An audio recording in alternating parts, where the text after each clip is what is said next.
Hi hello నమస్తే welcome to Srini world. ఇవాల్టి మన వీడియో వచ్చేసి హైదరాబాద్ టు అరుణాచలం ట్రిప్ లో డే 4 వ్లాగ్ అండి. అరుణాచలంలో డే 4 రోజున ఉదయం 11 గంటలకి బయలుదేరాము వెల్లూరు గోల్డెన్ టెంపుల్ కి. వెల్లూరు గోల్డెన్ టెంపుల్ అరుణాచలం నుండి సుమారు 90 కిలోమీటర్ల దూరం, అంటే 2 గంటల సమయం పడుతుంది. మధ్యాహ్నం 1 గంటకి మేము ఈ శ్రీపురం గోల్డెన్ టెంపుల్ కి అయితే చేరుకున్నాము. గోల్డెన్ టెంపుల్ ఈ పేరు వినగానే అందరికీ ముందుగా గుర్తొచ్చేది పంజాబ్ లోని అమృత్సర్ దేవాలయం. కానీ తమిళనాడు రాష్ట్రం వెల్లూరులోనూ ఓ గోల్డెన్ టెంపుల్ ఉందండి. ఆ దేవాలయంలో నారాయణి అమ్మవారు కొలువై ఉన్నారు. అమ్మవారి దర్శనంతో జన్మ ధన్యమవుతుంది అని భక్తులు నమ్ముతారండి. తమిళనాడు రాష్ట్రం వెల్లూరులో గోల్డెన్ టెంపుల్ ఉంది. దీన్ని నారాయణి చారిటబుల్ ట్రస్ట్ వారు నిర్మించారు.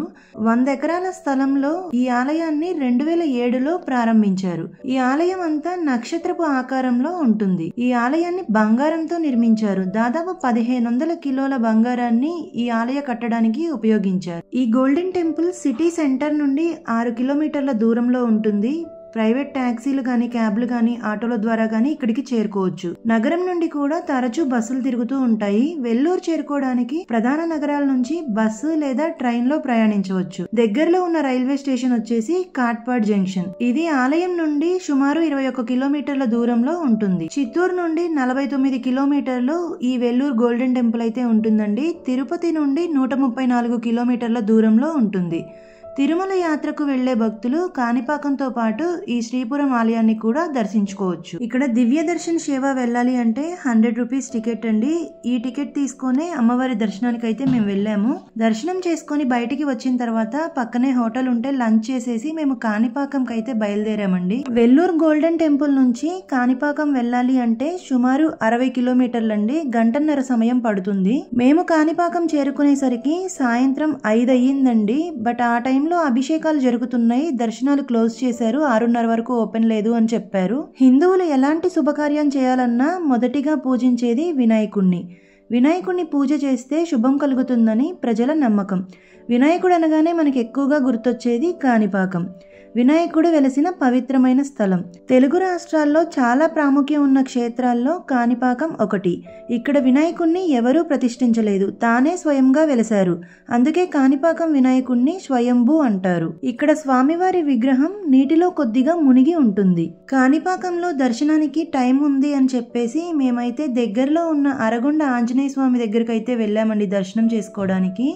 కాణిపాకం నుంచి సుమారు 14 కిలోమీటర్ల దూరంలో ఈ అరగొండ ఆంజనేయ స్వామి ఆలయం అయితే ఉంటుంది.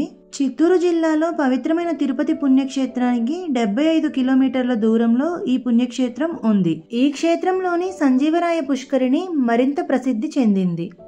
ఇక్కడ వీడియోలో చూస్తున్నారు కదా, అదేనండి సంజీవరాయ పుష్కరిణి. ఈ పుష్కరిణిలో నీరు సేవిస్తే ఆ నీటిలో వనమూలికల ప్రభావంతో వ్యాధులు నయం కావడమే కాకుండా మనోవాంఛలు కూడా నెరవేరుతాయని భక్తుల నమ్మకం. ఈ అర్ధగిరి క్షేత్రం వెనుక రామాయణంలో ఒక కథ ఉందండి.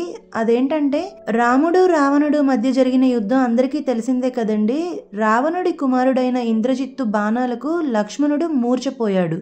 అప్పుడు లక్ష్మణుడు మరణించాడని రాముడు చింతాక్రాంతుడవుతాడు.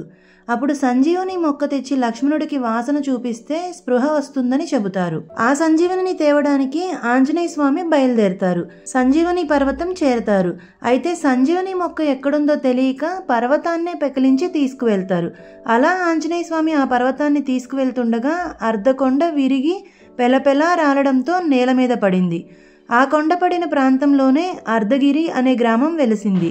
ఆ గ్రామమే అరగొండగా మారిందని చెబుతూ ఉంటారు. అలా ఆంజనేయ స్వామి వారి చేతి నుండి జారిపడ్డ అరగొండలో వనమూలికలతో నిండిన సంజీవరాయ పుష్కరిణి సహజ సిద్ధంగా ఏర్పడింది. ఇక్కడ మీరు చూసినట్టయితే పుష్కరిణిలో వాటర్ ఇలా పైప్ లో నుండి వస్తూ ఉంటాయండి. ఈ వాటరే మనం తీర్థంగా స్వీకరించాలి. త్రేతాయుగంలో సంజీవని సోకగానే 9 నిమిషాల వ్యవధిలో లక్ష్మణుడు మేల్కొన్నాడు. 9 నిమిషాల కాలం కలియుగంలో 9 నెలల కాలానికి సమానం.